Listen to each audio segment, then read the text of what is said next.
Okay, I guess we're nearly there.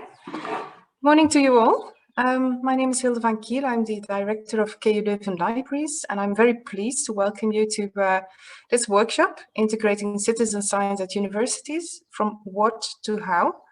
I think I would like to thank, first of all, Liber for being the co-organizer for this the INOS project, for providing all the information, and of course my own organization, KU Leuven Libraries, and Sarah for being a wonderful organizer on our part. I think we're all curious about what citizen science can do for us, both as institutions, as researchers, but also as libraries. And I hope this workshop will bring you and us some information on how we can do this, how we can integrate open and citizen science into active learning approaches in higher education, as it is mentioned. We're very interested in this, and that's why we wanted to be the co-organizer of this event today. That's me. I've been introducing myself, but that's also Professor Jos van der Wallen, our Open Science Ambassador of KU Leuven. Sarah de Koster, our Open Science staff member at KU Leuven Libraries, and Tanja Jankiewicz, the training coordinator of Liber. So those are the persons you can direct yourself to in case you have some questions afterwards as well. Yeah. There are some house rules for today. Only this part, the presentation part of the workshops, are being recorded. You will get the links shortly afterwards. Slides will be uploaded on Zenodo after the workshop, and participants will receive the link shortly afterwards. I would like to stress that this is a very informal event. It's not a large audience, so we can be very informal together. If you have some questions, you can put them in the chat box, or you can also enable your video. You can ask questions during the participations. So please do involve yourself, participate in the workshop. This is what it is intended to be this morning. Yeah. What will you get out of it? The intention that after this workshop, you will be able to understand and explain to others what citizen science is. You will be able to discuss and formulate challenges associated with the initiation of citizen science projects, and you will be able to think critically and understand what is needed to formulate a citizen science project. This is the aim of this morning, and on Friday, you will get this workshop. I hope you will all enjoy it very much. I hope you will all participate very actively so that we can learn from each other and that we can together move forward. I will now hand over to Tanja, who will have some more practicalities to tell you about the workshop, and then we will go ahead for the next 2 hours. Thank you very much, Hilde. Thanks for this wonderful start. Indeed, we're very interested in having this more of an informal discussion. So in order for us to have that, we all want to know what's going to happen today. So the quick schedule, if I can call it so, is we're going to have a few presentations. We're going to have a larger presentation of what citizen science is and what the role of the libraries within citizen science projects is. Then we're going to have 5 interesting presentations of citizen science projects, the lightning talks from the KU Leuven. Then we're going to have an explanation of the task. So that is the homework, the assignment that you will be doing in groups.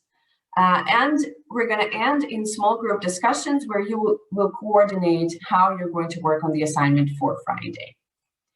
The deadline for the submission of that assignment will be Thursday at 4 o'clock, so that we can have a quick look before we have the debates on Friday, in which you will present the assignment.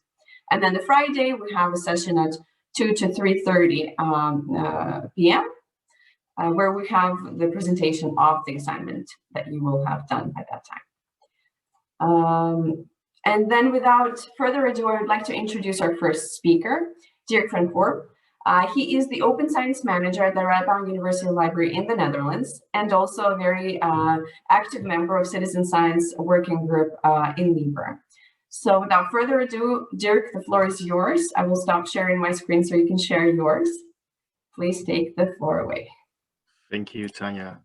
So allow me to, let's see, where's my slide? Here it is. And then presenter view, there we go.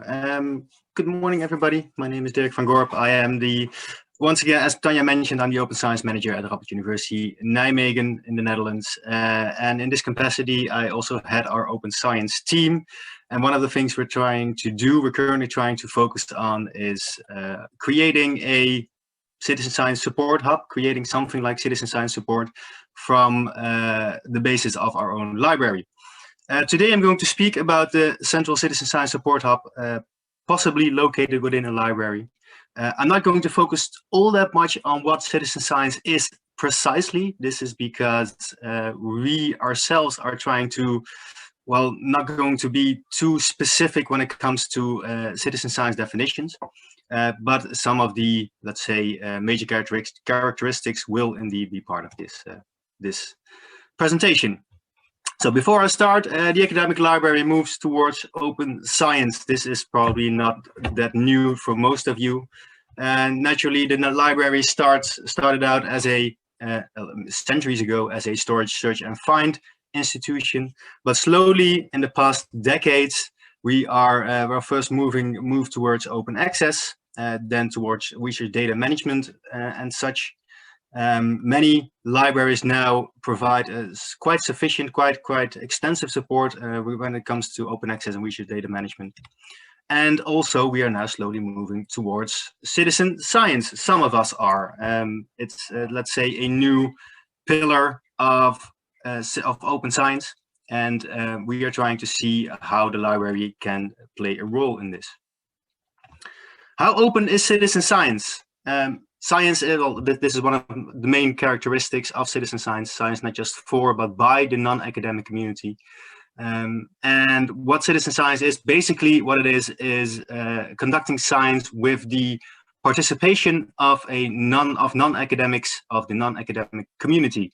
So not just researchers working in their ivory tower on their specific projects, focusing on a very specific, very limited research project, but making sure that non-academics are involved, and not just involved in gathering data, but also becoming involved in creating the actual research questions.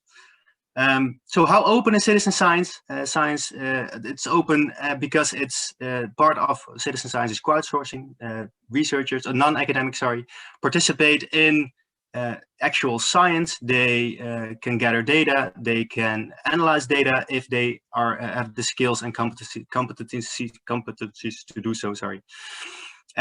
They can participate in the creation of methods, of research questions, etc. They can even crowdfund if they are so inclined to do so. But this is not, for some people, for let's say the hardliners, crowdfunding isn't necessarily citizen science as such. The only thing people do is fund, but still I include it anyway. Citizen science increases the engagement and mutual understanding, engagement of citizens and mutual understanding between science and non-academics, society, so to speak. Research output needs to be easily accessible and understandable, which is very important. So there it is, and understandable for non-academics, whether they participate or not. So if you want to make sure that your findings are, let's say, are available for everybody, you need to make sure that those findings are understandable for everybody. And so it will become understandable for everybody. Everybody can access it and understand it. Accessibility means easy sharing, so they need to share. It's one of the major characteristics of science: sharing your findings, sharing your discussions, sharing everything you have with, at the very least, the participants, and preferably also those people that haven't participated in the project itself. Researchers can benefit from the help and the different perspectives that non-academics provide, and on the other hand, citizens can learn about science and also make their voices heard, which is very important. Nowadays, there's a lot of, let's say, discussion on the gap between science on the one hand and society on the other hand. Well, this is one of the ways to bridge that gap. Transparency of data, of methods and data, due to the high level of cooperation between various participants, you need to be transparent. You need to let the community know, not just the academic community, but also the non-academic community, how you do things, and make sure that people understand what the processes are involved actually are. The lingering bias against non-academic involvement warrants complete transparency. So this is also one of the reasons why such transparency is very important. There are still quite a few researchers who still think of non-academics as not being proper scientists or not being able to properly conduct science, which is may in some cases be true. But in many cases, it's not, and creating transparency, making sure that you are transparent in your methods and data, and make sure that other scientists can be, let's say, other scientists can be, what's the word? Sorry. Other scientists can also be involved, or can also decide to work on citizen science for themselves. Open science support at the research library, at the many research libraries. Supporting personnel focusing on the support of open science. We have our own open science support team, focusing on mostly open access, on metrics, on research data management. Many other university libraries have a similar support team. It may not be called an open science support team. It may be called, let's say, a researcher support team or research support team. It's one team versus different teams versus different departments. So this one team is, let's say, focusing on open science. It has a very open science-minded view, and can also combine the several open science components into one. Mostly focusing on open access, research data management, metrics and impacts. That's what we do. But in some cases also including copyright, GDPR related aspects, and perhaps even in some cases citizen science as well. The UCL, for example, is doing quite a lot of work on citizen science from the library. So hopefully we'll be able to include citizen science in open science support as well. It acts as a support hub, naturally. We have a website, a portal for people, for researchers to find them, to find the supporting personnel. A service desk to ask questions. We provide advice, quality assessment of, for example, research data management plans, or data sets, or for example, if people would like to acquire funding from a major funder, we check the funding applications and see if it's all open science minded enough. We offer training, workshop. Many people offer training, workshop, etc. Presentations. In many cases, they also maintain infrastructure, for example, infrastructure related to repositories, but also perhaps some quiz systems may be involved. And in many cases, open science personnel also conduct projects, which is something we do as well. The project part is something that you can understand that in many cases, creating a citizen science support hub will be one of the projects conducted. And if all goes well, then it will be included in the mainstream open science support. The BSPOC, the broad engagement in science point of contact. This is not a term I coined myself. This is a term from two of my colleagues at the Libre Citizen Science working group, Tiberius Ignat and Paul Aris. There are two very small pictures of them on this screenshot. They coined this term in an article in Insights. You can read the article if you like. There's a link here, over here. So what's a broad engagement in science point of contact, or a BSPOC? We call it a BSPOC. It's a point of contact. That's what it is. It's a place that creates a place for people to go to if they have questions, if they have issues, if they have comments related to citizen science. It potentially comprises an online hub or website to share institutional goals, policies, stuff like that, whatever you like to share, to highlight citizen science projects. This is very important, not just to showcase your citizen science projects, but also to have other people, have other scientists learn from other people's citizen science projects, to learn what is possible when it comes to citizen science. And in many cases, those best practices are very important for people to get creative, to get inspiration. You can provide templates for citizen science skills, citizen science tasks, framework for partnerships. That's what an online hub or a website can show and share. It should or can be a service desk to be the actual point of contact for people to ask questions, not just non-academics, but also researchers, for researchers to get engaged with citizens, for citizens to get engaged with citizen science projects. The service desk naturally to answer questions, if there are any questions, and to act as liaison or intermediate within the university. So let's say between different researchers conducting different citizen science projects, but also between citizens and non-citizens. Academics and non-academics. It can be a tool for communication and marketing to reach out. So to reach out outside of the community, outside of the university, I must say, to actually find the citizens to conduct citizen science, but also the other way around, for citizens to find the citizen science projects, and also to stay in touch, because in many cases the staying in touch part of citizen science is not always that easy. Often researchers, whenever the project is basically finished, then the relationship between researchers and citizens sometimes, well, wanes, so to say. So a point of contact can also act as a point of contact to stay in touch, for people to ask questions, to stay involved in the project even after the project has ended. And the pool of knowledge and expertise to help out, focusing on, for example, data management, on legal aspects, on Gdpr aspects, etc. The main players in such a BSPOC is naturally the target audience, the scientists and the citizens. Those are the important people we would focus on when you create a BSPOC.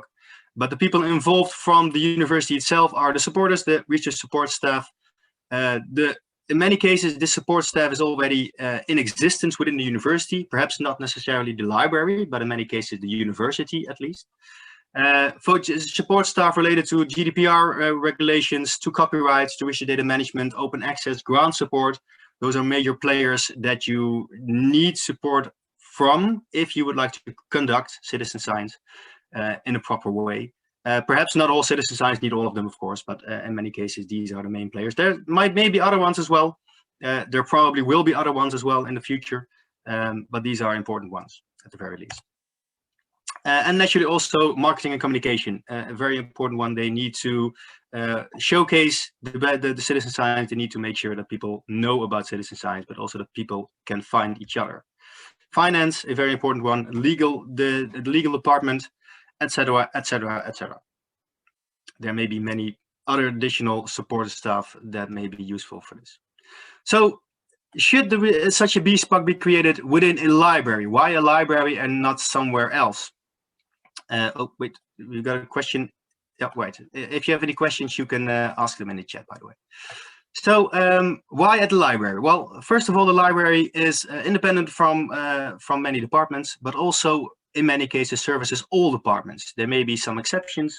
University medical centers, for example, may be the exception. But in many cases, in our case, for example, our university library services all and is also independent of all. So it can be an independent, perfect intermediary. Oh, wait, now there we go.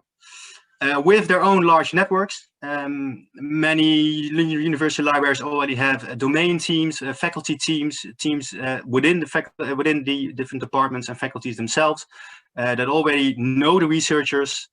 So this network can be used extensively if people would like to conduct citizen science, both from within the departments as well as from the library towards the departments. And it's as such an ideal intermediary institution. So that's one of the pros.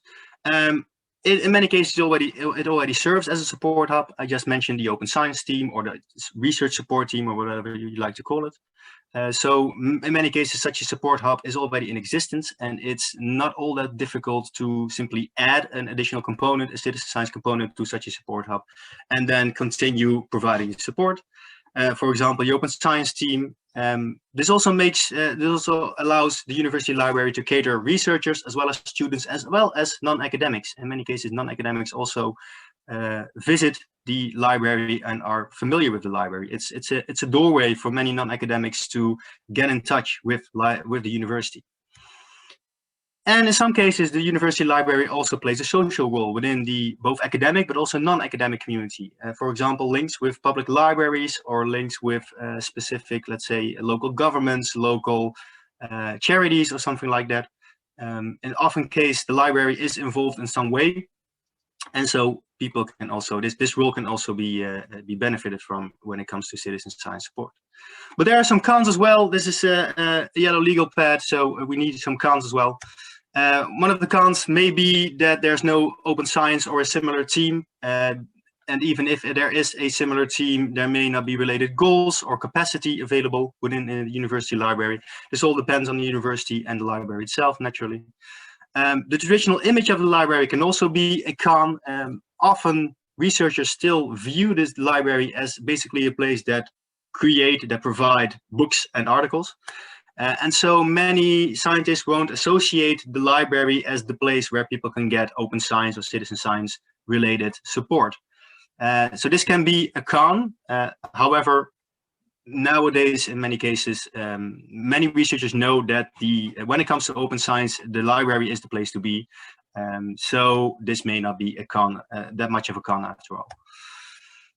And competing parallel services within the university and the departments are a more suitable candidate. So if you have an institution that's more focused, more suitable to be a citizen science support location, then perhaps it's better to simply go with them and not the library. Oh.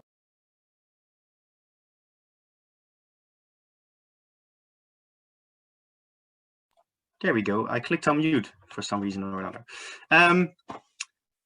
The strategic direction from the Libre work group, we're focusing on citizen science, is the single point of contact. It's one of the 6 strategic directives we're working on. One of the goals of this strategic direction is to deliver a template, create templates and deliver a template or suite of templates with accompanying advocacy for a single contact for citizen science that could, but not necessarily should, be implemented in research libraries or open science support teams. Once again, if your library is not suitable for such a BSPOC, you could also perhaps try to create a similar BSPOC somewhere else. But then if you are working for the library, you may not be the best, let's say, institution to do this. Some of the deliverables we're focusing on naturally are those templates, the suite of templates, for the creation of a BSPOC at a university, for the creation of a portal, a website, an online service desk setup, for the creation of content templates, perhaps, if that's suitable for your institution, and in the long run, also some courses, some trainer workshops and stuff like that. This is not necessarily part of our strategic direction, but it may be useful for us to include those as well in the future. But they are between parentheses, so this will take some time. First of all, the creation of a BSPOC, goal and scope. What sort of BSPOC do you want to be as a library? You can be an intermediary, so let's say a very low-key BSPOC. It's basically a forwarding service, in which case you need to firmly establish the rights and responsibilities of all parties involved. If you are simply a forwarding service, then you are a forwarding service, so you're not doing much yourself. You will focus on the already existing teams that provide support when it comes to legal matters, when it comes to research data management, when it comes to open access. And the only thing you do is get people into contact with each other. So this is a very low-key BSPOC, but you can also have an independent BSPOC that has its own governance, its own legal backing, its own finance. One of the other things you need to decide is whether you'd like to focus on citizens and or scientists. In many cases, it will be both, but in some cases you may need to choose. You need to decide whether you want to be library driven, so whether the library is one of the main players within such a BSPOC, or whether the library simply is involved as one of, say, the partners that provide some additional support. One of the deliverables focuses on people and networks. The creation of a work group, for example, to create an overall scope and aims. The work group can also create a definition of citizen science that works for your university. However, this is not necessarily the case. You don't need to create a definition. Within our citizen science working group, we don't use a fixed definition for citizen science. You can include as much as you like, basically, as a university, whatever suits you. We will create templates for the creation of a team, the team for implementation, maintenance, and service desk of a citizen science BSPOC. Networks are very important to gather expertise and to increase visibility of your citizen science support. Not just citizen science support, of course, but of citizen science projects within university. And also templates for cooperation with other departments and services will be part of our strategic direction. In addition to the networks, to the people and such, we also will provide templates for the creation of a portal and a website. Naturally, the service desk is a very important component of a BSPOC, to act as a forwarding services to relevant services in contact. That offers basic communication that allows for email checks, for checks and answers and such, and for sharing news if that's useful for you. But also the website, a very important component, providing basic info on citizen science and the BSPOC itself. That showcases best practices, that offers, for example, frequently asked questions section, etc., etc. You may include also templates and policies on your website, and naturally a contact page. Contact and communication is one of the main components of every BSPOC, something you cannot avoid if you want to create something of a citizen science support or citizen science single point of contact. So this is a very important template. Here's an example, by the way. This is one of the finished templates, almost finished templates, for the creation of a website or a portal. And this is how it would look like. It's just a quick example. And finally, this is not necessarily part of our strategic direction, but we would also try to find if we can find sufficient suitable templates on aspects like data gathering, data creation, approaching interested parties and citizens, ethics, legal matters, etc., all those things. There are many such templates available on the internet, and what we're trying to do is see if we can offer, let's say, a suitable overview of what's available, or let's say, selection of the best sort of templates you may be able to use for example, the social sciences or for the humanities or stuff like that. So that's what we're trying to do. This is actually one of the more difficult aspects of our strategic direction, because this involves a lot of searching, a lot of scanning the internet for, and not just the internet, but also additional the libraries, to see if we can find such templates, to see if we can find the most suitable ones. But also included, perhaps if you have a very, let's say, robust BSPOC with its own internal support, you can also offer criteria or even a template for the creation of tools or apps that allows you to conduct citizen science. This is something that might also be part of your BSPOC, and this is something we try to see if we can offer something like this as well. And finally, information citizen science skills or courses. Once again, this is not necessarily part of our focus at the moment, but this will be probably an aim for the future, probably. So that's it. That's an overview of the things we're doing at the Liber Citizen Science Working Group, at the very least within this strategic direction. We try to create a BSPOC, or basically we try to create templates for a BSPOC that allows other universities, other libraries to create something similar within their own institution. Hopefully, it's still a work in progress. It still probably will take quite a few months before we're actually finished, before we can provide a full set of templates.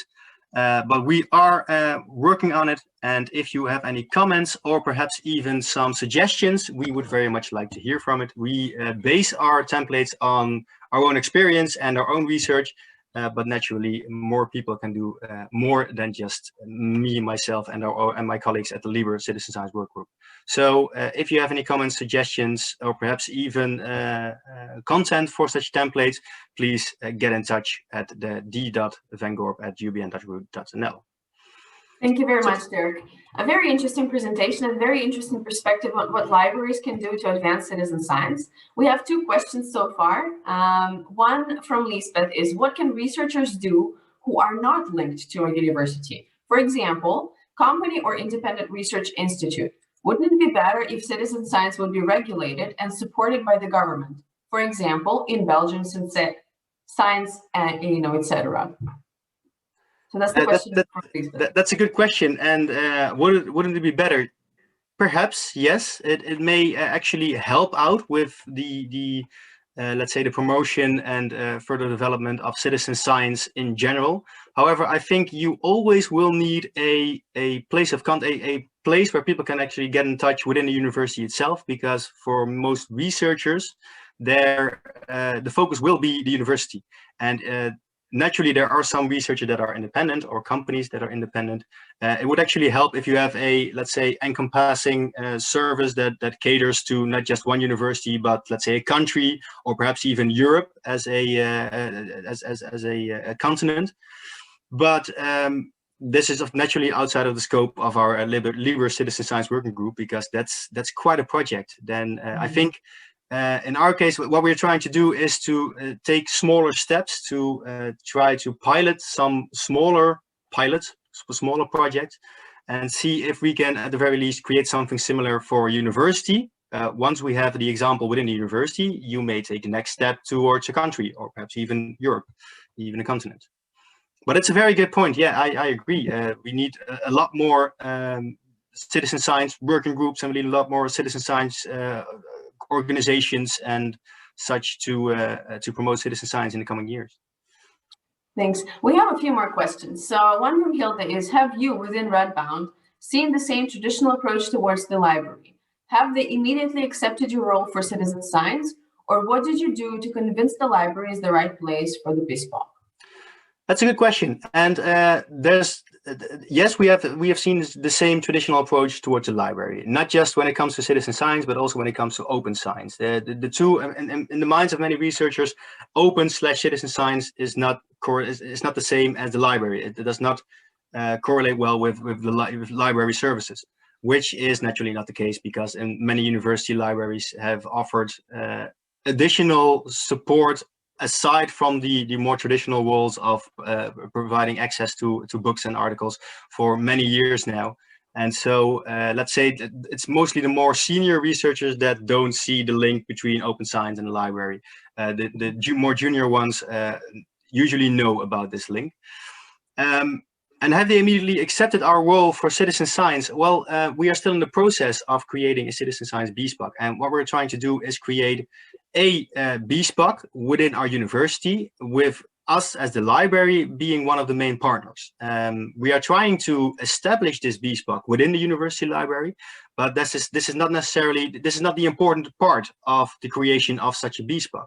What's important is that we have we gather all the people that should be involved in such a BSPOC, all the people that should have a say in the creation of a BSPOC, and make sure that people cooperate, make sure that people know about each other, that people can offer input, can offer their expertise. And then whether the BSPOC is actually created within the library or not, that would depend on your own university. In our cases, because we already have an open science support team, quite a robust open science support team, with quite an active open science manager, that's me, it helps. And so it's very likely that in our case, the citizen science support team will be included within our open science team. However, as it happens, we are currently in the middle of a major reorganization. The actual open science support team will vanish and will be incorporated in a larger research support team. And so even then, it's very, very likely and very logical to include a citizen science work group within such a research support group. But the final decision hasn't been made whether it will actually be focused, will actually be established within this research group. Mm-hmm. Thank you. We have two more questions. One is from Barbara, is how do you integrate the different aspects such as GDPR, ethics, legal information? Do you work together in a specific citizen science network? Yeah, what we do is we would like to create, we have a group that meets regularly, preferably every 2 weeks, perhaps 4 weeks, if possible, if not enough people find the time. And then discuss this information, make sure that people know about each other's expertise. And once we get questions, we know where to get to to answer these questions. So we have representatives of our GDPR support department, representatives of our ethics departments, of legal departments, all included within the same work group.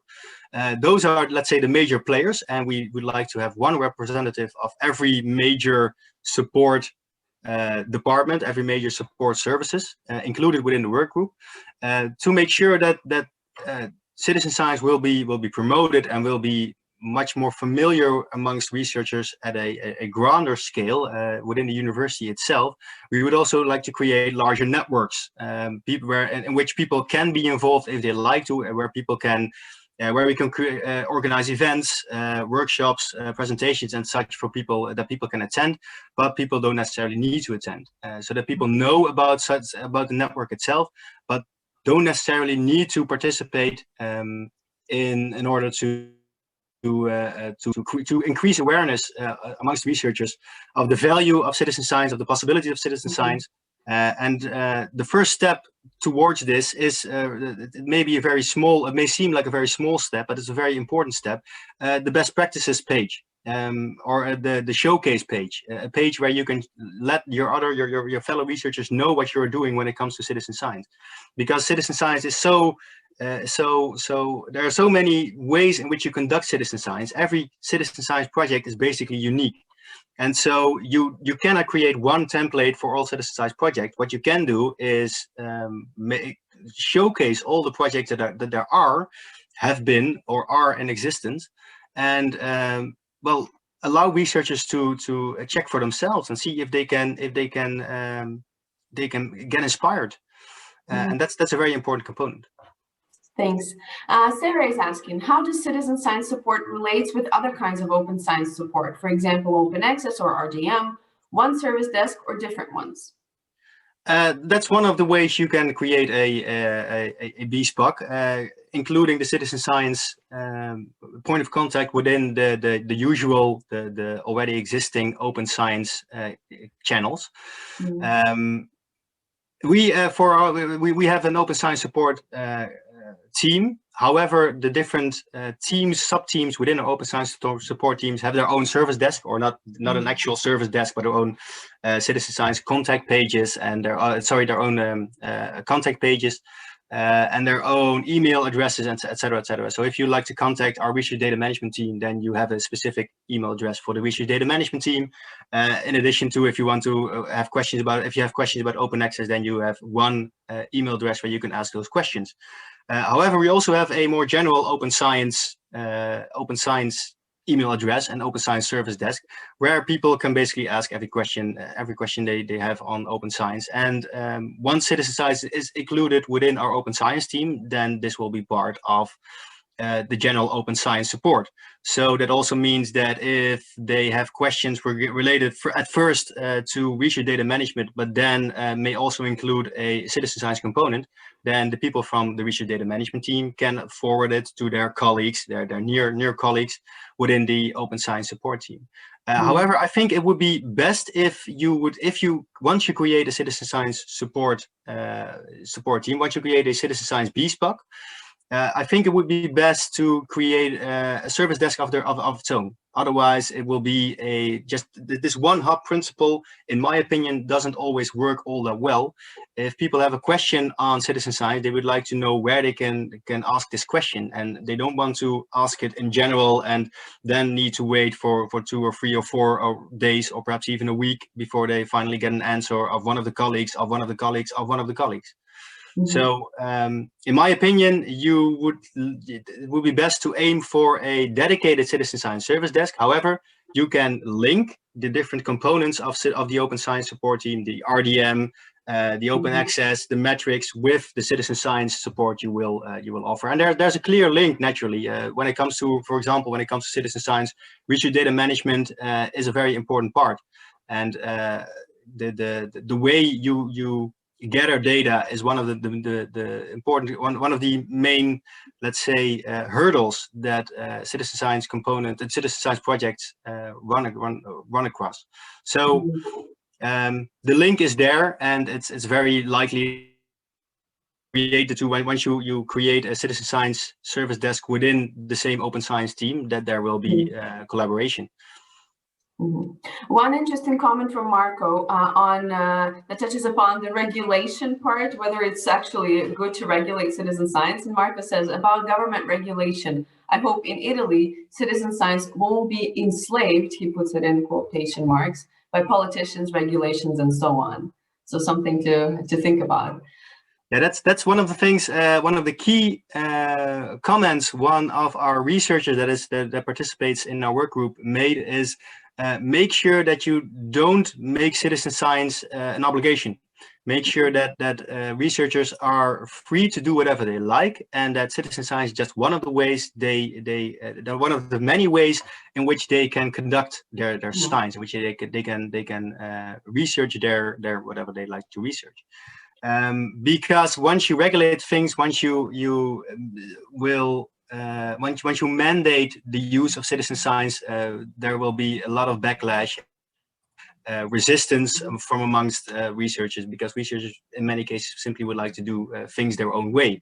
However, that's not what we're trying to aim for. The thing we're aiming for is if people want to conduct citizen science, if people want to create citizen science projects, we are here to support them. And if they don't want to do anything with citizen science, that's fine as well. The same goes for open access and research data management in a way. However, of course, for open access and research data management in some way, in some university, this is mandatory. So that's a bit different. But for us, the support is our primary focus. And whether or not it's mandatory within a university or in a country, that's not our focus. That's not what we're trying to do.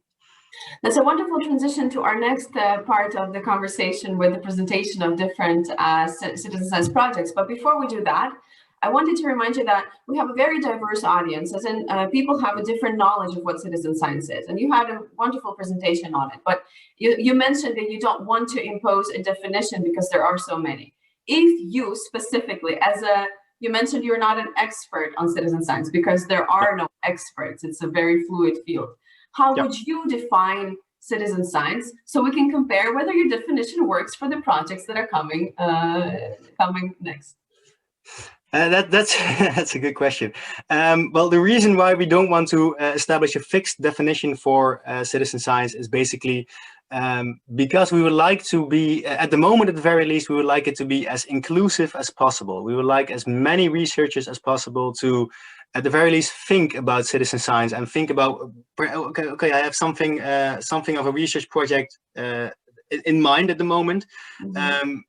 Let's see if I can also allow non-academics to also participate. In very many people, when you say citizen science, many people think about non-academics hanging up a measurement device somewhere in a garden and then sending the information or the actual measuring device to the researchers, and that's it. That's what many people think of when we talk about citizen science. But citizen science is much more than that. Citizen science can come in a variety of ways. I mentioned crowdfunding for many hardliners, citizen science hardliners. Crowdfunding isn't real hardcore citizen science because the only thing citizens are doing is sending some money towards the researcher and then let the researcher do his or her thing. Which is not, in my opinion, what citizen science is only about. However, I also think that crowdfunding is also a way for citizens to participate in citizen science. And it's not the main component, the main issue for me when it comes to citizen science is not the fact that citizens themselves participate actively in the science itself, but that they are interested in the science and that they want to know more about the science, that they are involved in the science, whether that's financially or whether that's actually by actively participating, whether that's by actually coming up with the research questions themselves. That's let's say a more high level way of conducting citizen science.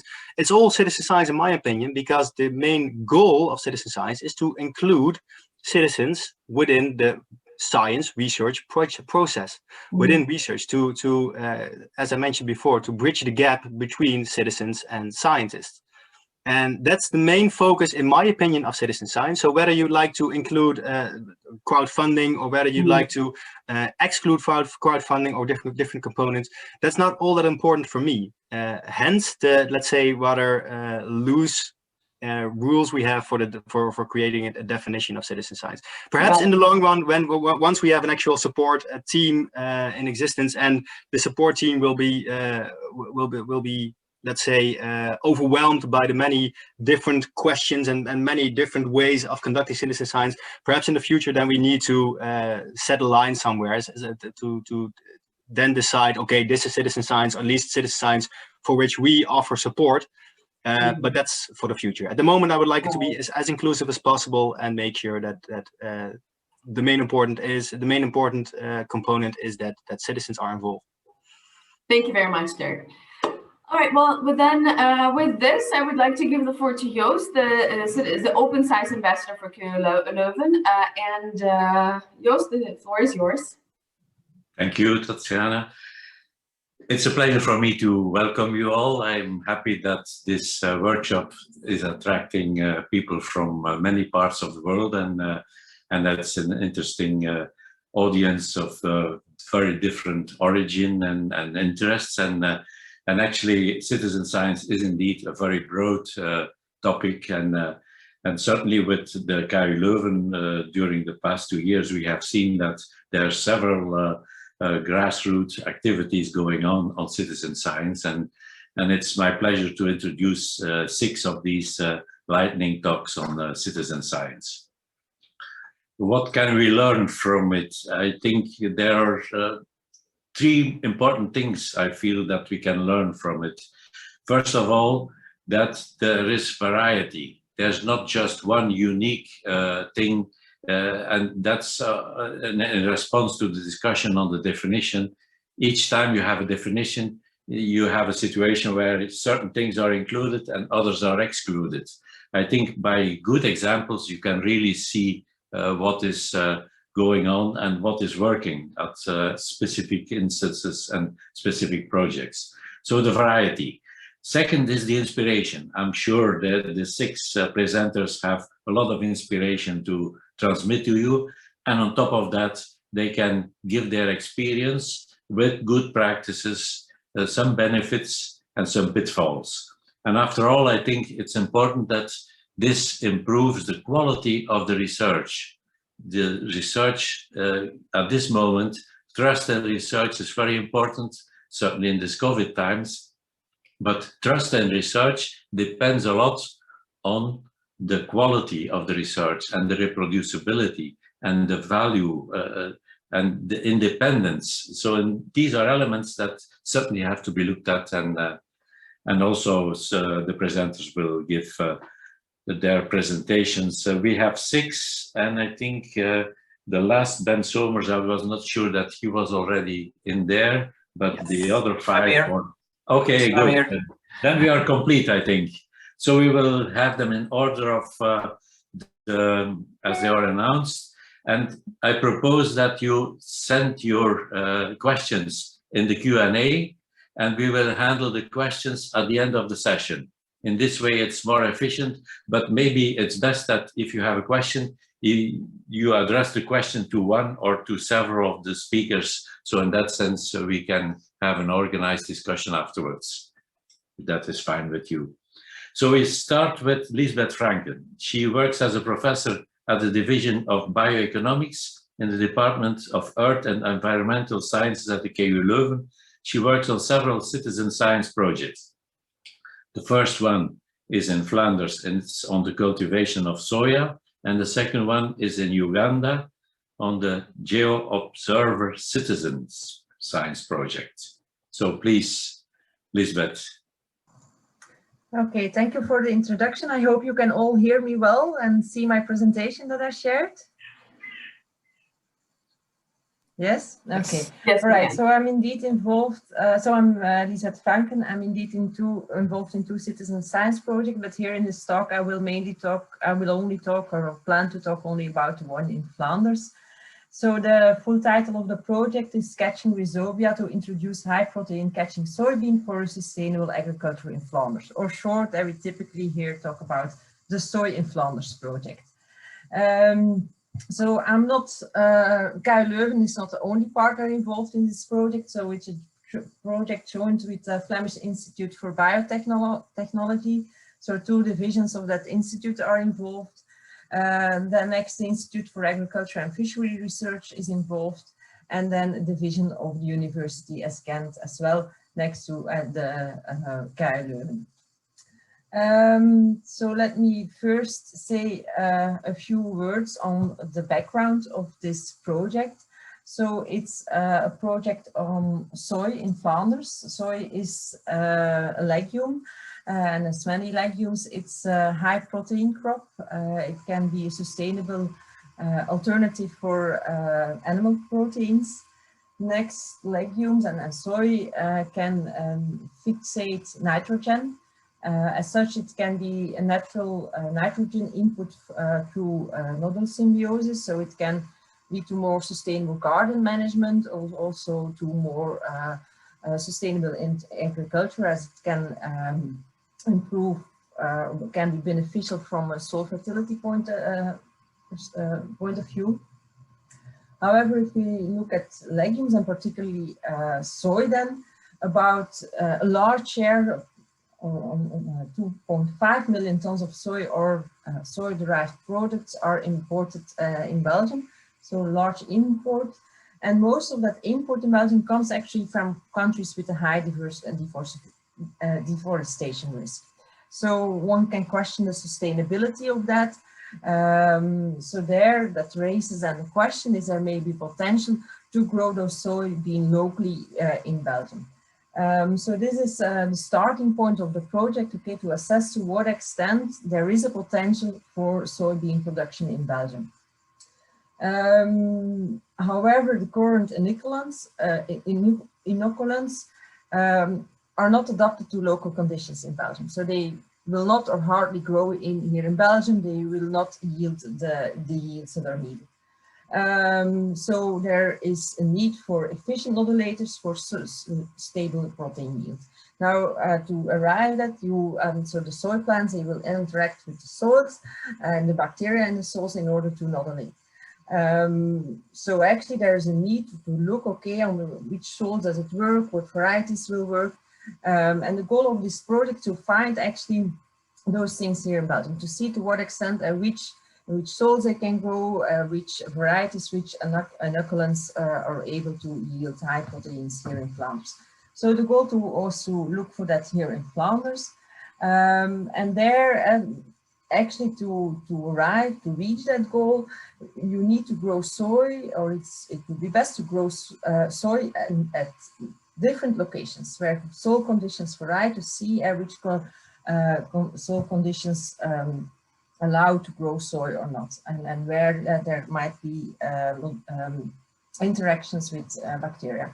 So therefore, it was decided to initiate or set it up as a citizen science project. So the idea was to recruit 1,000 citizens who have a garden and who were willing to grow soy plants in their garden. And then we would assess later on in which location there was a nomination of the plants and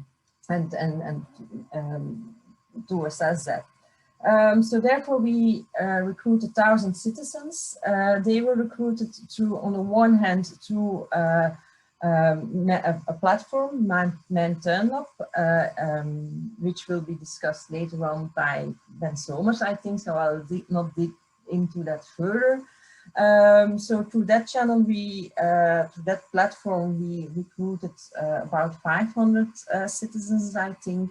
But then still we were lacking around 500 citizens, and then we used our own networks, but we also set up some media campaigns to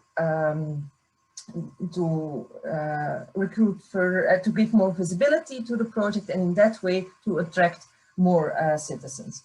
So we, for example, developed a video, a short video, where we explain the goals and the rationale of the project and how citizens can participate. So the link to that video I've put there as well. It's a Dutch video, a video in Dutch. So yeah, because we were looking for Flemish citizens, but it could give some inspiration on how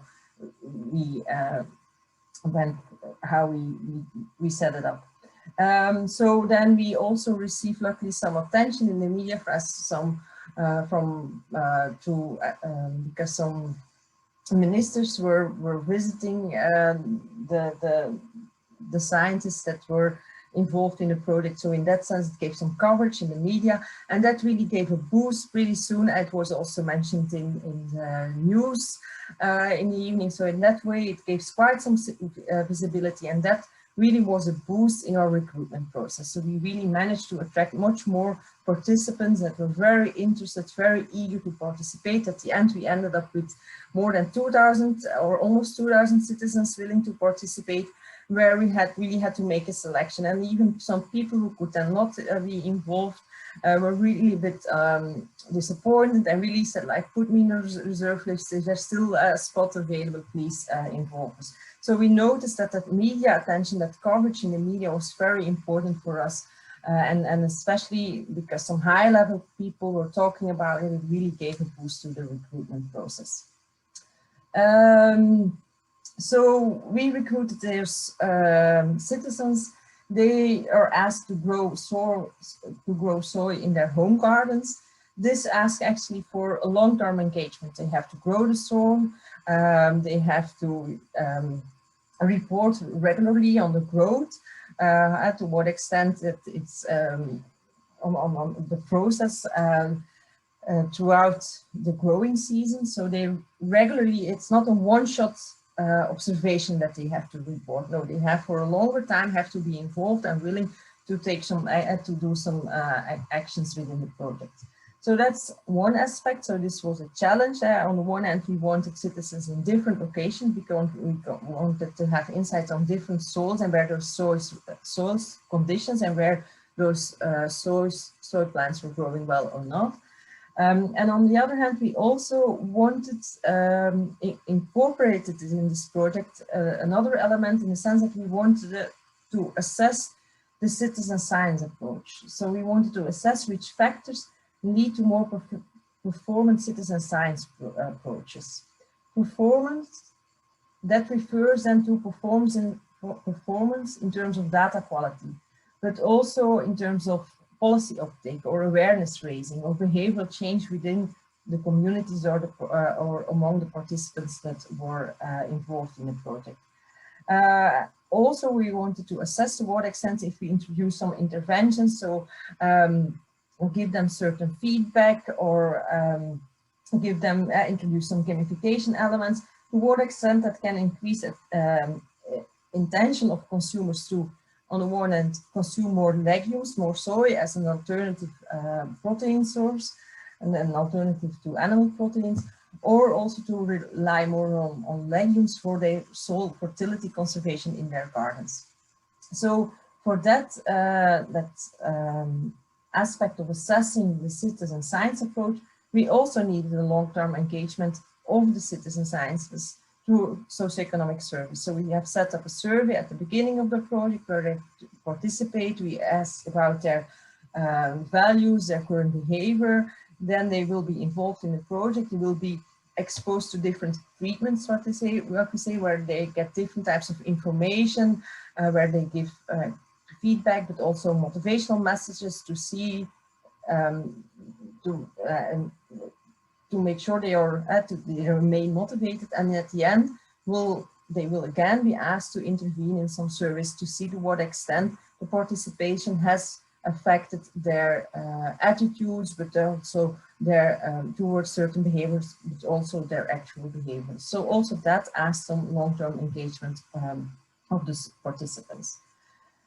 So this in a nutshell. May I interrupt you? Yes. You've taken already 10 minutes and it's... Okay, 1 minute just to, and then I'll learn that. I just talk about the challenges then. So on the one hand, there was a recruitment, I talked about that. There was the logistics that was quite a challenge because we had to bring all the soils and the seeds to the plants. We take soil samples. Afterwards, we have to recollect the plants. So this was quite a challenge. And then all ICT and communication wise, there were the project has just started, but there were some challenges ICT-wise to get the platform ready, to make sure it was easy to use, but also communication. Communication asks really quite some time. There's a lot of questions that you can get from the citizens, and so you really need to take time to respond to that, to explain in certain steps.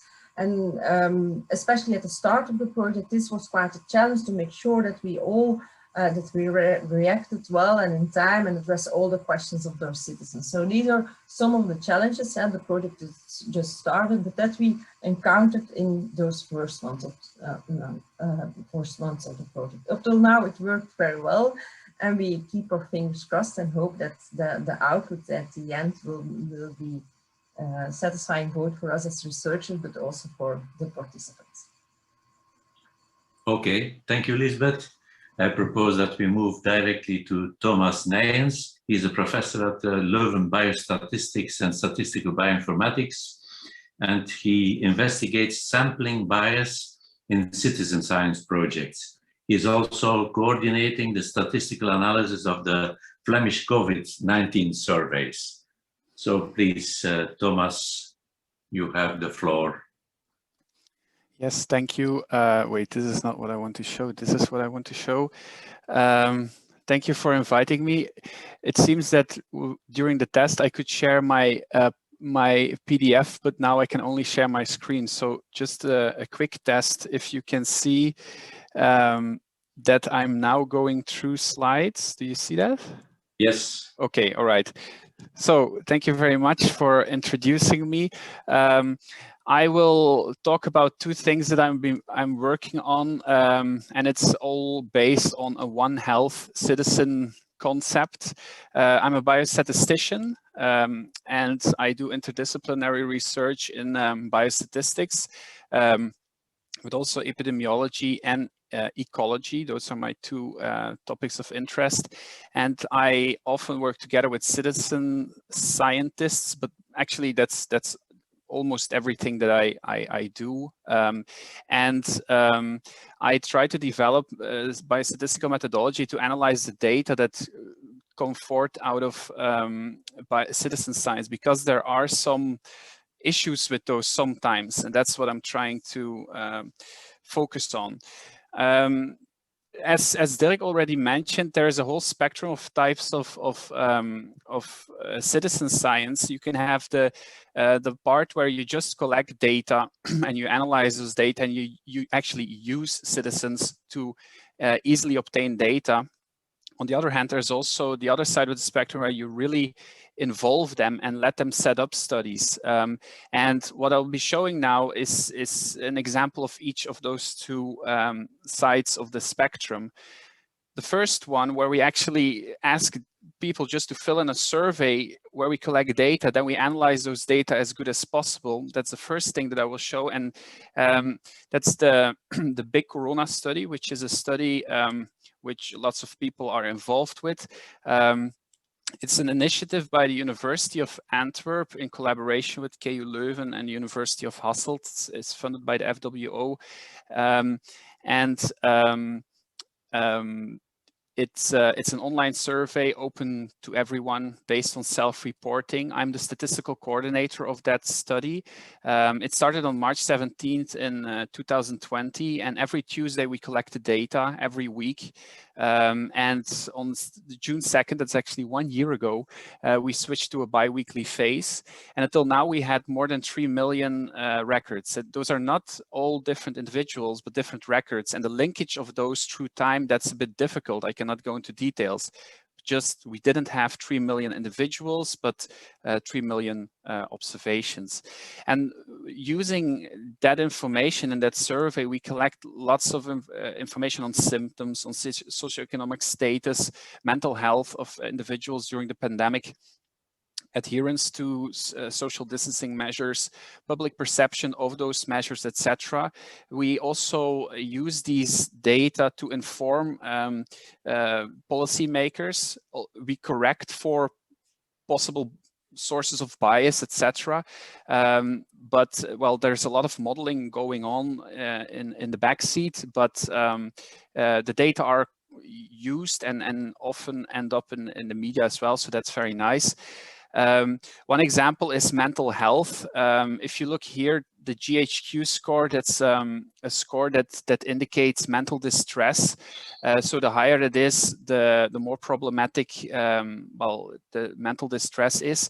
And if you look at this line, this is what it was in 2018 in general for all people that lived in Belgium. It was based on a health survey, and throughout the pandemic it has increased quite a bit, and especially if you look here, so this is true time, and then this is the line for the students. It has more than doubled that that score for that indicates mental distress. We apply methods to this to analyze it properly, but this is something that comes out of that study. And of course, if you have lots of observations, it tells us something. On the other hand, we have investigated symptoms. For example, this is on March 31st, 2020, where we had information about symptoms. So we asked, do you have key symptoms? And we explained what the key symptoms were. And then we got this image of where the symptoms were located, and it wasn't a part of Belgium where there was also a few days after, or actually during that time, also a lot, an outbreak in terms of confirmed cases. So these surveys on symptoms, and knowing that confirmed cases, you need to do a test, it takes some days, etc., gives us information. The symptoms give us information about the dynamics of a pandemic sooner. So in terms of pandemic preparedness, citizen science or this type of citizen science can be interesting to inform us. Also other things about vaccination, preparedness, through time, and how that shifted in terms of, well, based also or associated with what appeared in the media, etc. Those are things that we investigate. But what I quickly want to talk about, which I find a bit more interesting for you here, is the methodology that I'm also developing, me and a team, about how to analyze data that citizens, when they conduct their own science, these data, how can you analyze them properly and how can you guide them properly? And this is based on a research on biodiversity in the province of Limburg on forest ground floor bryophytes. And if you don't know what that is, it's just moss that lives on the floor of a on the ground floor of a forest. And we had citizens that were collecting data for 40 years on this in the province of Limburg. And we also had biologists, experts who also collected these data. And we wanted to compare how results of those two studies related to each other, how alike were they. And we saw that there was quite a bit of difference. And one of the issues is opportunistic sampling among citizen scientists. Opportunistic sampling is actually the opposite of randomized sampling. A statistical method to do an analysis assumes randomized samples.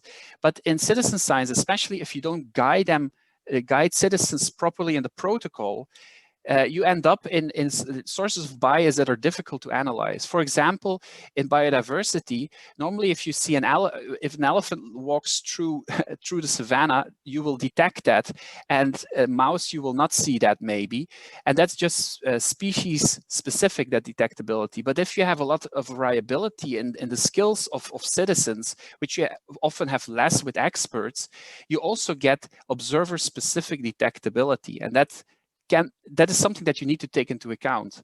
Also, you have lots of data. Thomas, yes. I want to interrupt with time. 5 minutes, yes.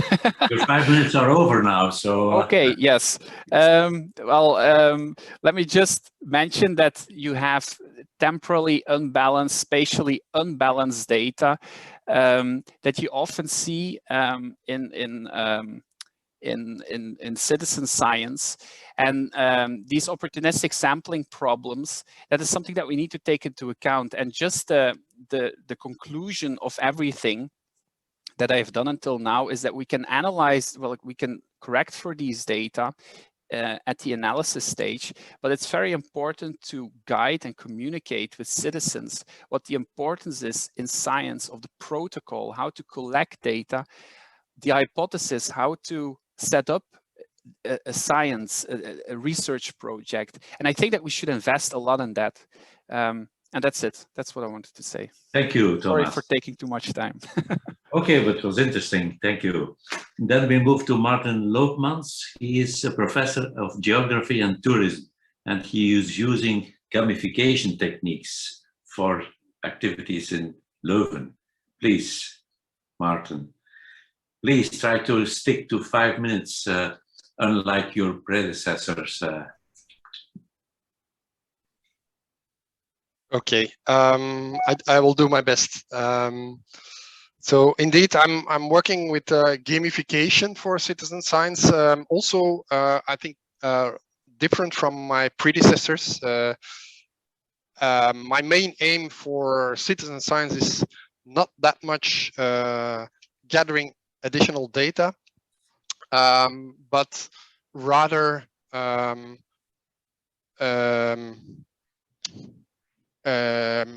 stimulating public debate, because the kind of research that I'm employing citizen science in is research that should feed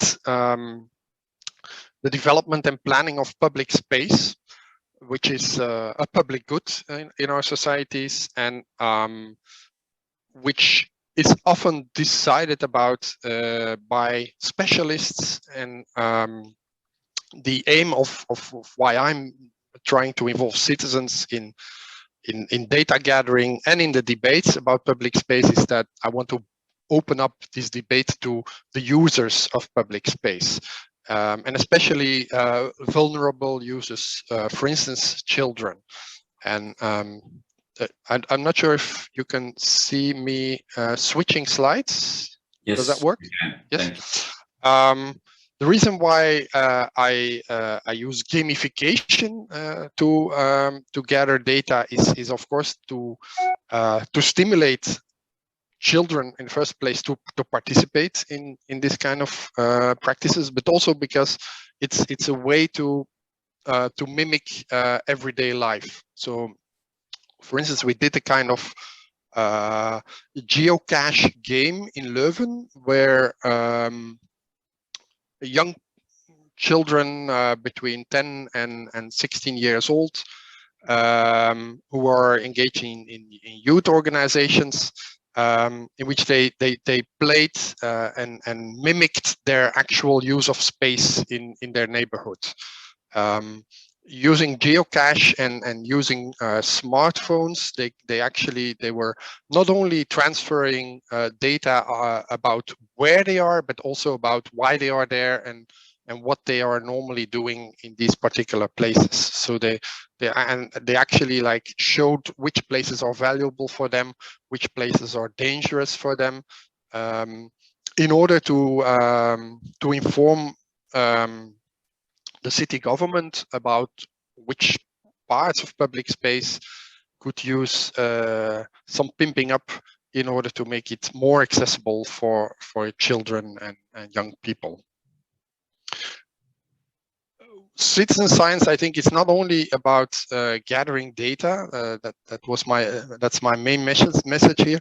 One thing that we noticed when we involve citizens in gathering data on the use of public space, the previous example was about children's own use of public space, but we also sometimes engage residents of cities or neighborhoods to observe public space and gather data about other users.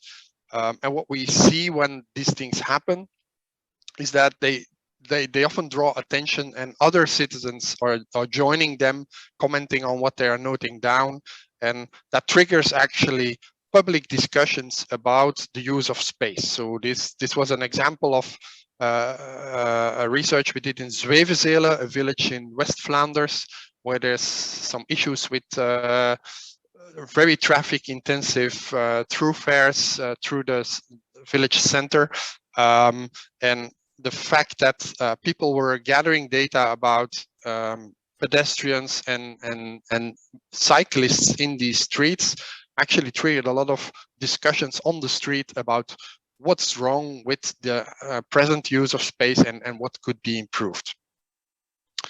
And well, these are like accidental public debates, but with the citizen science, and that's my final slide. So I hope I'm staying within the 5 minutes this time.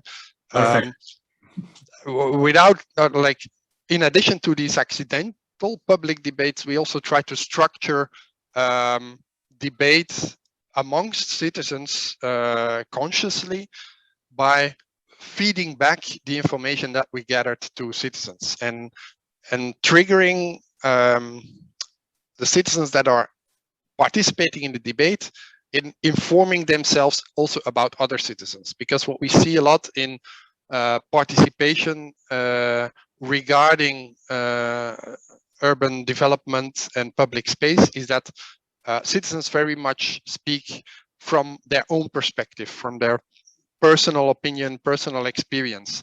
And so before we move to the debate, we actually, like for instance, the picture on the left, that was in Oost-Rozebeke, another village in West Flanders, where we engaged with the local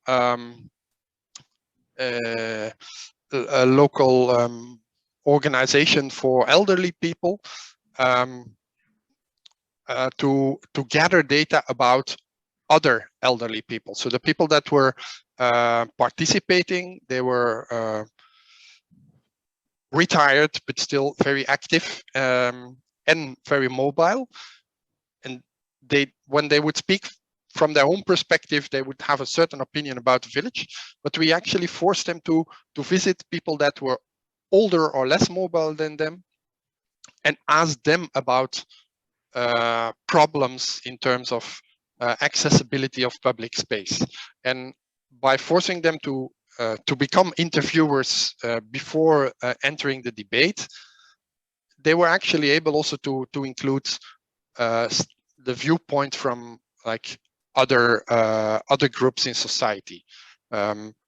Simultaneously, we did a board game with younger children, like primary school children. That's what you see on the right, where they could also mark problematic spaces, valuable spaces for them. You see these colored turds that were made by the students. They were actually by the children. They were actually like votes for certain places. The more turds are on a certain place, the more valuable they are for these children. And so in the end, we developed a kind of collective debate where different age groups were represented either directly or through data that were gathered, and where with this citizen science gathered and analyzed data, we could actually develop a more inclusive public debate about the future of public space in Oost-Rozebeke. So that's where I want to finish. I think, yeah, that my main message here is that citizen science is not only about gathering data, but it's actually also a very good tool to democratize public debate. Thank you, Martin. Actually, we moved from Oost-Rozebeke. This is the place where I was born. It's very close to us, to the planets far away from us, and that's the issue that Nora Eisner will be talking about, how to involve citizens in planet hunting. Please. Thank you. Thank you for that introduction. I hope everyone can hear me. Can you see my slides? Yes, thank you. Oh, fantastic. Yeah, so as yours kindly introduced, I'm Nora Eisner, and I'm the project leader of the citizen science project Planet Hunters Test. And this is, again, a very different project to what we've already heard.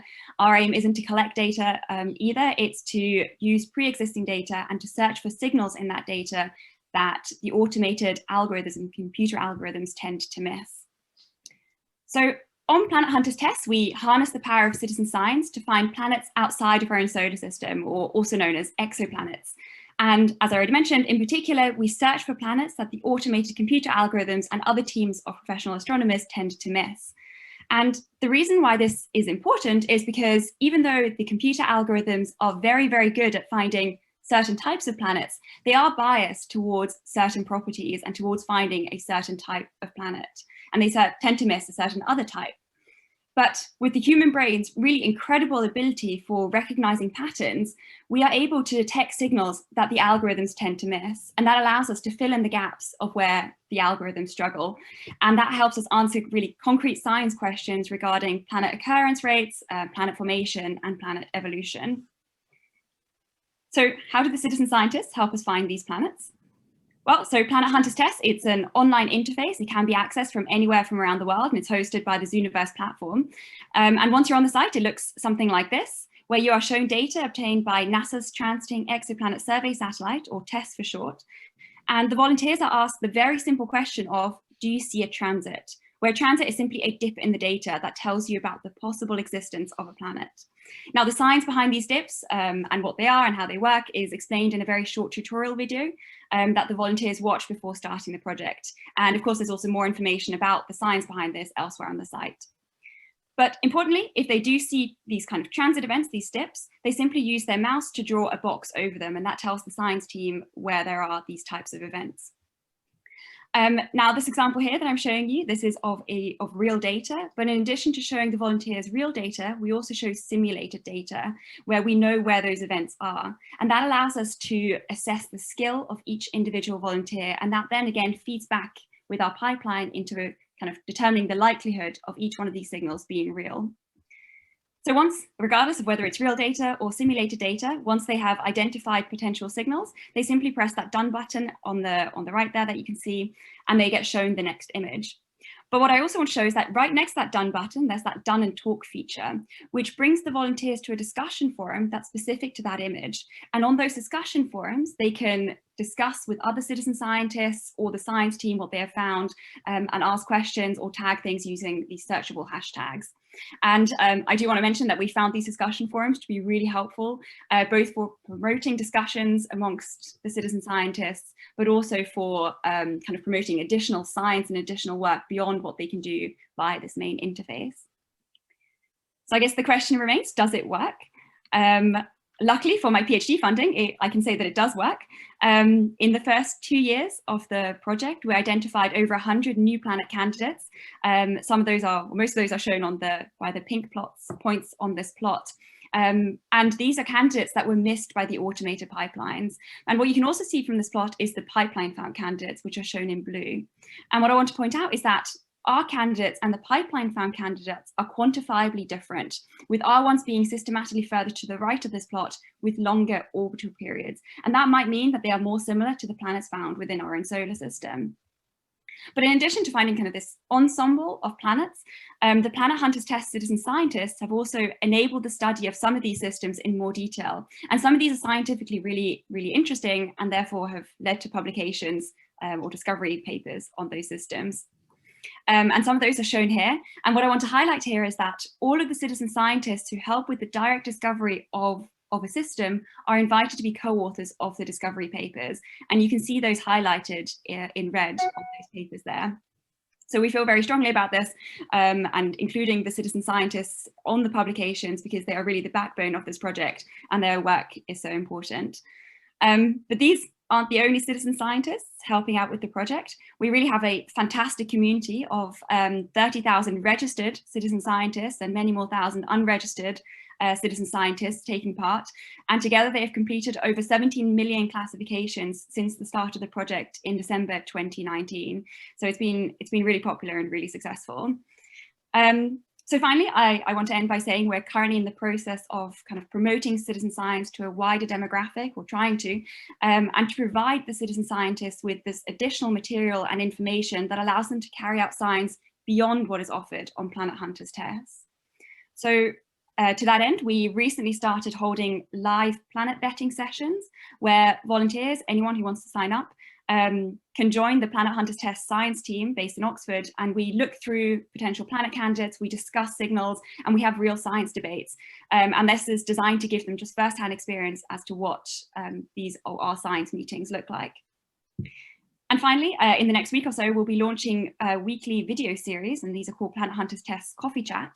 And these will cover topics ranging from how to look at test data, how to analyze signals, to getting started with some basic coding. And as I said, those will be launched very soon. And all of this, ranging from kind of the main platform to these additional things that we're now doing, are designed to promote science to the wider community, whilst also teaching them how to, or giving the opportunity to partake in real science that leads to real and novel and hopefully interesting results. I hope I Thank you, Nora. Very nice. We stay with the stars and we move to Kathleen Kollenberg. She's an astrophysicist and she's also a STEAM coordinator at KU Leuven and professor at Antwerp and VUB. Okay. Please, Kathleen. Thank you very much for having me. And can you hear me and see my slides? We see your slides and we hear you. Okay, wonderful. Thank you very much. So I'll talk more about Astrosounds, which is also a project linked to astronomy. We are not as far as Nora's project in the sense that we are still in the phase of starting up, but I'll tell you what we are doing and planning to do. So the idea is that instead of looking at the stars, because astronomy is a very visual science, we will listen to stars, and I'll explain you how we do that. This project is funded by the Flemish government, so the Department EWI of Economy, Work and Innovation, and it's a collaboration between KU Leuven, scientists at KU Leuven, didactic experts at UCLL and people from the music school, PXL, the planetarium, and I also involve my students at University of Antwerp in this work. Now, what is behind this? The fact that many of the stars that you see in the night sky, they are actually variable. And what is behind this variability is sometimes that they are ringing with sound waves. Now, these sound waves are not sound waves that we can hear because we humans have a very limited range of hearing, between 20 and 20,000 vibrations per second, and stars vibrate much more slowly. But we already know that as humans, I mean, we can't hear things that other living creatures emit in sounds. And we can actually go from very big creatures. Actually, usually the sound waves with which creatures communicate are linked to their size. If you look at stars, stars are millions of times bigger than our Earth on average. And there's a huge variety in sizes of stars, in densities of stars, in composition. Stars are much bigger. They also live much longer. And in some phases of the long lives of stars, stars can become unstable. And in these phases, stars can start vibrating or pulsating, and you get sound waves that are ringing through the stars. And these sound waves are similar to sound waves that you get from, for example, musical instruments.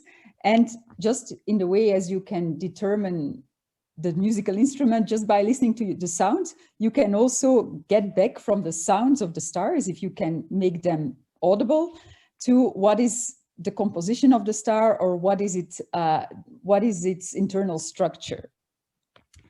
Now, whereas we can hear within this particular range, stars vibrate very slowly. They typically have vibration periods between minutes and centuries. So this is very, very low in sound. Moreover, we know that sound needs a medium and space is mostly vacuum. So these sound waves, they cannot reach us directly.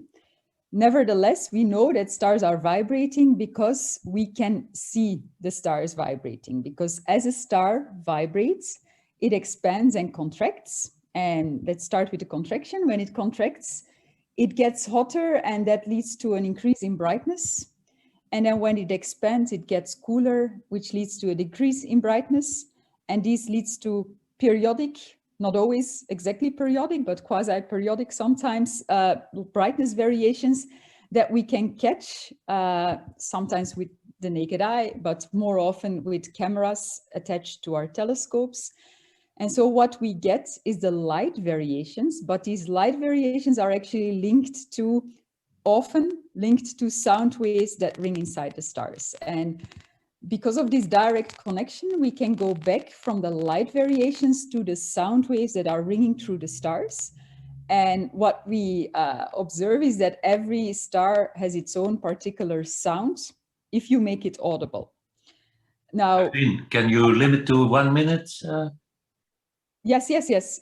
But am I already talking for 4 minutes? 5 minutes, yes. Yes. Okay. So what we do is we speed up the sounds. And so let me have you listen to stars. Can you hear this?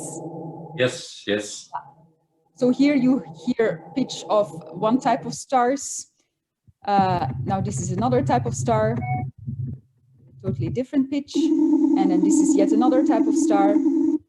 Now, why do we do that? We get to the internal structure. The thing is that, just as Nora said, sometimes the automatic classification doesn't work. Sometimes the eye also doesn't get everything. So what we want to add here is another sense, namely the ear.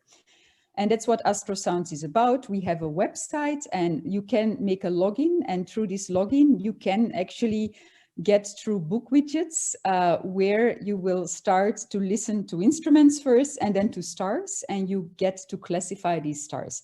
And what we want to get at is how good is the human ear at determining or distinguishing subtle differences in timbre or characteristic sounds of different stars. So what we are doing right now is we are developing these book widgets. We also know that this project has a potential to be brought to the classroom. We have done pilots with this. So we also have a learning line for primary and secondary school, because we want to get as much pupils involved as well to help us actually figure out how the human ear can listen to the stars. And that's it. Thank you. Okay, Kathleen, thank you very much. Then we move as the last, but not the least, to Ben Somers, who is a professor at the Department of Earth and Environmental Sciences at KU Leuven. And this is some work which is related to what Maarten Loopmans has already introduced. And please, Ben, can you also stick to 5 minutes? Well, I'll try my utmost best, Joost. Do you hear me and do you see the slides? We hear you and we see the slides. Because I don't see anything anymore, so that's a bit tricky, but let's give it a try. So I was asked to share my experience about citizen science projects where we look at how gardens can be an instrument in the fight against environmental problems in urbanized regions. And let's try to change. Yeah. So of course, I think we all agree that what we individually do in our garden, yeah, it's probably it only has a limited impact on urban heat or on water stress, or on drought or on biodiversity decline. But you might reconsider that view when you start to look to, for instance, Flanders from sky. And here you see all the gardens in a very small area northeast of Leuven, where you immediately see that gardens and form of really a garden complex. And if we look at the Flemish garden map, which we developed together with the Flemish government, we did that exercise for the whole of Flanders, and then we end up with a share of 12% of Flanders, which is covered by private gardens. And you have to put that into perspective. Forests and nature conservation areas together cover around 13% of Flanders. So there is indeed, last year, there is a growing consensus of both among scientists as well as amongst politicians that gardens are really a fundamental element in our green infrastructure and thus essential to manage the local environmental quality of life. Now that's good, but over the past years, me and several colleagues and also policymakers have tried to set up some initiatives, and we always bump into the same problem, and that's the fact that we don't have data. We don't have any access to extensive data sets on garden appearance, on garden management, on garden use, and it's obvious that this has to do with the private character of gardens. And that is actually has been the starting point of the main turn-up citizen science project, which we started a few years ago, and you can see the partners here. But this project is a bit different from what you have heard so far, because we were not kind of focused on one specific research question. What we wanted to do was really to solve or try to facilitate a problem that scientists all over Flanders don't have access to garden information. So what we actually did, we set up a citizen science platform and gave access to scientists to launch their project on that platform. So how does it work? So it looks like this is already an older screenshot. So, so you can go to the website and you can register your garden, a few questions about your garden, and your garden is registered. And then you end up in your personal space, your dashboard, with some additional information. But the key aspect of Menturnlab is that you then can go to a project website where you have access to projects which has been launched by several different researchers from all over Flanders and Brussels. We have projects, more famous ones, Curieuze Neuze, the My Manique, the Soy project, which Lisbeth introduced previously. So you see that there is many different types of projects available. It's not just limited to biodiversity, but also there is projects on well-being, etc. And the interesting part of the project is that we actually have now kind of created a garden research community where we use citizen science to actually create win-win situations. For instance, you have projects where, for instance, Spin City, the Spin City projects, there we ask citizens to count and characterize spiders in their garden. But for the scientists will also rely on data that comes from another project where the participants were asked to draw their garden in much detail, so the composition of the garden. We also provide semi-personalized garden management advice to the participants.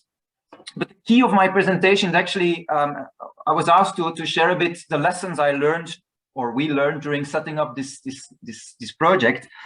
And what for me was very apparent here, and I stress this because I agree with Dirk that discussions about definition of citizen science is very difficult, but in this particular case, I think that science was really benefiting from the data provided by the citizens, because we now have access to data sets which were impossible basically to collect with traditional scientific approaches, or in a typical scientific setup. So that I want to stress that these projects also, we don't have to always stress the fact that citizen science has to be more than data collection. I agree, but some projects and some domains, it's really about getting data which is otherwise not feasible to collect, and by that citizens really help to progress and push policy and science. I already said about a win-win situation, and of course in Menturnlab we also put effort on raising awareness through, for instance, the semi-personalized garden management advice. We also developed educational STEM packages for high school students. We had some media coverage, etc. But I also had some hard lessons to learn during these projects. And the main thing is that what I faced is that, of course, citizen science is much more than science. And there I mainly want to stress the fact that in a traditional scientific project, you have the data management, the data collection under control, and you have the data and you start analyzing the data. But in a citizen science project, you have a completely additional shell around that science, and that is the logistics, the platform development in our case, the communication, the follow-up with citizens. And that I really very much underestimated. And it's also very much underestimated by the scientific community, because you see that in the traditional funding schemes, it is very difficult to get money for this whole shell of logistics around the science. And I think that needs to change, because otherwise setting up scientific, solid citizen science project is really a challenge. So my bottom line is, in the end, throughout the project, I've very often thought that I really had to be very crazy to start with these citizen science projects. But after all, when I looked back to it after a few years running citizen science project, it's very rewarding. Personally, I really had much more the feeling that as a scientist, I came out of my ivory tower and I really connected to the community, and it's just a lot of fun. So thereby, I want to conclude my talk. Thank you. Thank you, Ben. I think we have more questions than the time does allow us to discuss. I would prefer to have questions and answers which are more generic, which are not really trying to explain what certain elements of the projects are, but what lessons can be learned. Is there any of the speakers who has some answers in that direction? We would like to limit I look at Tatiana, to some 5 minutes for this discussion. Is that okay? Okay, Tatiana, you have control over the time. 5 minutes. So we finish sharp in 5 minutes with these questions. Is any of the speakers willing to give some answers to certain questions that... Yes, I see a question from Hilde van Kiel, which is really indeed a pertinent question. And she asks, how many of you thought about the long-term preservation of the data you collected in your research project? I think this is a very important question, and especially for our project of Mijn Tuinlab, and I skipped that in my talk, is that we now have a very nice a platform which is there, but the project money is running out. So now we have to think about how to keep that platform online, alive, dynamic, and there, yeah, indeed, the data collected, we have that database. We want to expand that database, but the long-term preservation of this is indeed a challenge, I think. So I think it's a very pertinent question, but I don't really have a clear answer on that. Okay, interesting. Maybe the libraries have some opportunities there and some competence and experience. Okay. There are the research data repositories that are now cropping up in many universities. So, and those are focusing on long-term preservation of data. So, and also long-term, also properly registered registration of data. Yeah, but it's a thing we will have to make researchers aware of from the library part. Yes, but also I think it's a dual discussion. Indeed, collecting the data is one, but collecting long-term data sets, I think that's also very, very important. And that is something which is very, very difficult. That was the setup of Mijn Tuinlab, was to actually have a platform that keeps itself alive, but now we realize, yeah, without money, it will not keep itself alive. And so the collected time frame is only limited. So many of the projects that are presented here have a limited time frame. And for science, it's interesting to see temporal dynamics and long-term data collection. So I think it's both collecting the data over the long term and, yeah, of course, making the data available or preserving them over the long term. It's also crucial, I think. Here at Libis, we do have a long-term preservation system available since quite some time already, and I think that's what Joost was referring to.